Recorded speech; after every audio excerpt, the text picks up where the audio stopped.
Vida que segue.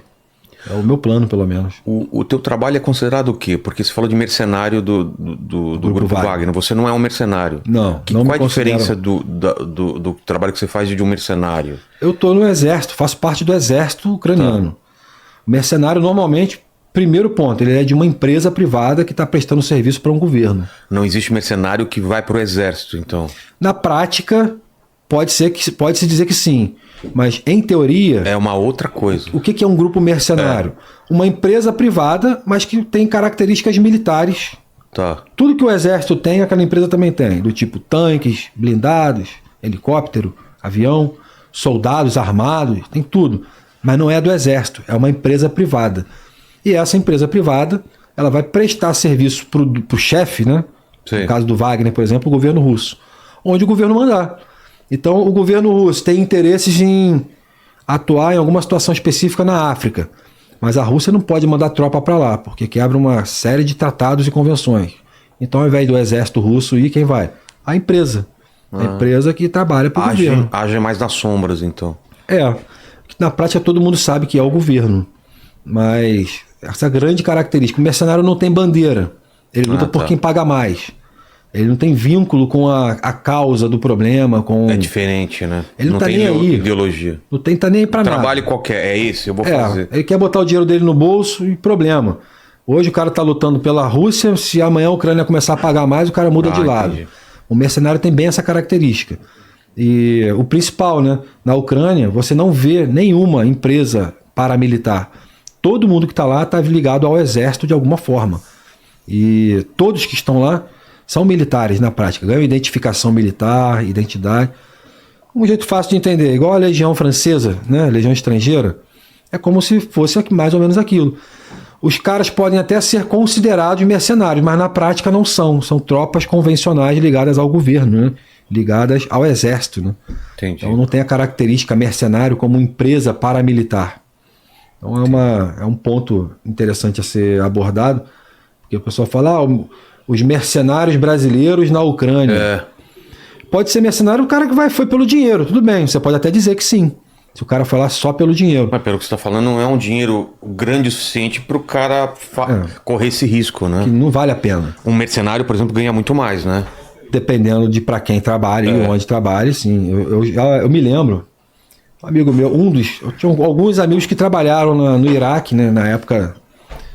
2003, 2004, 2005, 2006, esse período. E, cara, no Iraque chegou épocas lá desse conhecido meu ganhar $1.000 por dia. Caramba. Porra, então é $30 mil no mês. Ficava 6 meses, depois voltava, aí quando retornava já não voltava para a mesma empresa, já ia para uma outra empresa, que era associada do grupo, sabe? E, cara, $1.000 por dia, $30 mil mês é dinheiro pra caramba. Poxa. É muito dinheiro. Porra, nem sonhando isso vai acontecer na Ucrânia. A Ucrânia não tem dinheiro para isso, não tem empresa mercenária lá. E vou te falar, a minha opinião, eu acho que a Ucrânia deveria ter empresas de mercenários trabalhando para ela. A Rússia tem mais de 100, cara. Mais de 100? São mais de 100 empresas mercenárias na guerra envolvida contra a Ucrânia. Porque a gente ouve só do Grupo Wagner, eu não sabia que tinha tanto. O Grupo Wagner é o mais conhecido, né? Mas são mais de 100 grupos mercenários trabalhando para a Rússia. Na guerra, só na Ucrânia, tá? Então, por que não a Ucrânia usar também empresas mercenárias, tipo do governo americano? Um exemplo, né? Eu sou totalmente a favor. Acho que deveria. Até porque, quando você tem empresas trabalhando, essas empresas normalmente têm recursos inesgotáveis, né, cara? Tem aviões de caça, tem helicóptero, tem blindado, tem muita munição, tem de tudo. E uma empresa paramilitar não responde a protocolos internacionais.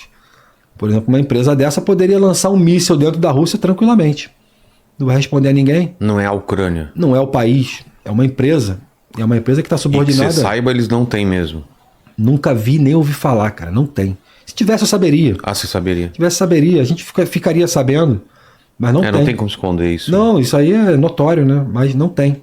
O que tem lá são brasileiros, são estrangeiros, né? De um modo geral, voluntários. E aí... Pelo esforço de guerra, a Ucrânia acabou abrindo essa brecha, né? Como aconteceu na África, né? Na África do Sul, se não me engano. Ai, meu Deus do céu, qual é o nome do lugar? Mas o que aconteceu lá? Também teve um movimento muito parecido com o que ocorreu na Ucrânia, né? Na região Eu tô tentando lembrar o nome do local. O do antigo Zimbábue. Foi muita gente lá para lutar. Muito mercenário, né? Foram para lá, mas lutavam pelo exército africano, né? Do país da África. Tá. Tô tentando lembrar o nome do país. Não era... Que é o Zimbábue, né? Na África do Sul ali. E... Na Rodésia, lembrei. Ah, tá. Na Rodésia. E foi mais ou menos a mesma coisa, né? O país começou a receber estrangeiro para lutar, porque o que ocorre quando você leva os estrangeiros para um conflito desse? Você mantém o assunto na mídia.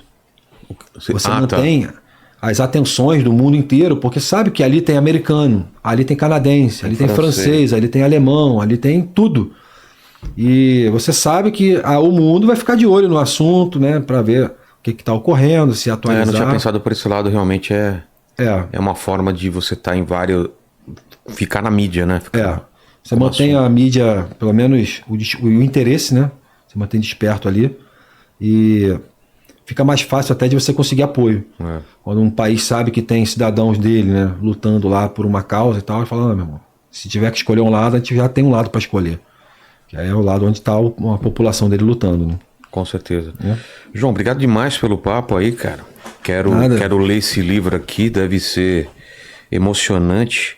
Você falou que isso daqui tem a ver com esse primeiro período que você teve lá. Essa primeira etapa, né, de 4 meses. Aí narra desde a saída daqui do Brasil até... E o que você passou lá. Até um certo ponto, né? O bom do livro é que a gente acaba lembrando de alguns detalhes, inclui, né? Exclui outras coisas que também não são tão interessantes. Entendi. A ideia é, pelo menos, manter a memória viva do que está acontecendo lá, né? É uma guerra por liberdade. Então, é isso que eu ia te falar. Para o pessoal que está achando que a Rússia é a boazinha da história, o que você viu e o que você escutou lá de que os caras fizeram com civis, ou o que aconteceu lá? Eu já falei aqui, né? O que eu presenciei lá e ouvi relatos também, e tá na internet. Eu não vou nem falar das coisas que eu vi, não. Quem quiser ter uma noção de como o exército russo é bonzinho, pesquisa aí, massacre em Izium, com Z-Y, I-Z-Y-U-N. Izium é o nome de uma cidade por onde eu passei. E procura também massacre em Sumy, S-U-M-Y, ou Suni, com N de novembro, não lembro. Massacre de Suni. São cidades que, quando a Ucrânia retomou na ofensiva de Kharkiv, o exército russo fez a estratégia da terra devastada. Não só eles foram destruindo tudo, como eles foram matando todos os civis que estavam no caminho. Inclusive estuprando crianças, mulheres, né, executando pessoas no meio da rua. Tem vídeos de aldeias inteiras executadas. Izium foram mais de 500 corpos, né, encontrados, executados com tiro na cabeça e enterrados em vala comum. Ou seja, eles mataram um vilarejo inteiro, uma cidade inteira. Meu Deus. Pelo simples fato de eles terem perdido aquele território, estavam recuando, a Ucrânia avançando. Então, já que a gente vai ter que sair daqui, vai ser dessa forma. E, cara, eu não preciso ir muito a fundo. Se você começar a pesquisar os crimes de guerra, né? As bombas de fósforo branco que eles jogam em cidades ocupadas pelos civis. Tem gente que acha que o fósforo branco é crime de guerra. Só é crime de guerra se for usado em população. E eles fazem isso toda hora. Eles usam na população local. Os inúmeros ataques de mísseis a hospitais, escolas de criança, a teatro, cinema, shopping center, restaurante. Eles fazem isso todos os dias. Eles todo dia bombardeiam a Ucrânia em locais civis. Então... Quem acha que a Rússia é o bonzinho da história, eu aconselho, né, dar uma estudada, ou faz melhor, pega um avião, vai para a Polônia, atravessa a fronteira e vai lá para o fronte. Para ver o que está acontecendo. Para ver de perto o que está acontecendo. Sempre, as histórias sempre vão ter dois lados. Sempre vai ter o cara que é a favor da Ucrânia e outro que é a favor da Rússia. Mas, nesse caso especificamente, eu acho que tem um lado certo e o lado errado. Eu acho que a Rússia está errada.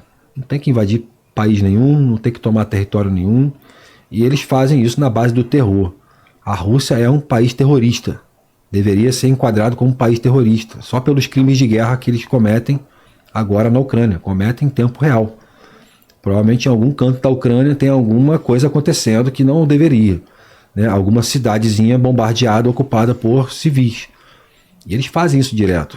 E quando essa guerra acabar também, acho que vai aparecer muita coisa, né? Muito vídeo, muito relato também, né? Ah, sim, com certeza. Isso aí não tenho dúvida, né? É porque agora é um momento de eleição no mundo, é guerra em Israel, é conflito com o Irã, é a guerra da Ucrânia e Rússia. Mas, na verdade, não precisa esperar, não. Tem grupos no Telegram que mostram tudo, cara. Só que esses crimes de guerra agora estão escondendo, né? Não estão vazando. Mas no começo, direto, a Rússia pegava prisioneiro e executava. Tem um que virou um mártir lá na Ucrânia. Que fizeram até uma estátua dele, ele com cigarro na mão, na boca, na verdade. Foi feito prisioneiro e o russo mandando ele falar glória à Rússia, fala glória à Rússia, fala glória à Rússia. Aí tirou o cigarro da boca e falou glória à Ucrânia, né? Slava Ucrânia. Os caras executaram, deram um tiro na cabeça dele. Filmaram e postaram, entendeu? Não entendi. Tá ali um crime de guerra nítido. Tanto que esse cara virou uma praça, né? O nome dele, tá a estátua dele numa praça lá na Ucrânia e tudo mais. E, cara, essa história tem centenas de milhares de outras. Tô falando que não tem uma ou duas, não. Tem muitas outras histórias de execução de prisioneiro de guerra do lado russo. Aí fala assim, e o lado ucraniano? Vai dizer que não tem? Eu nunca vi.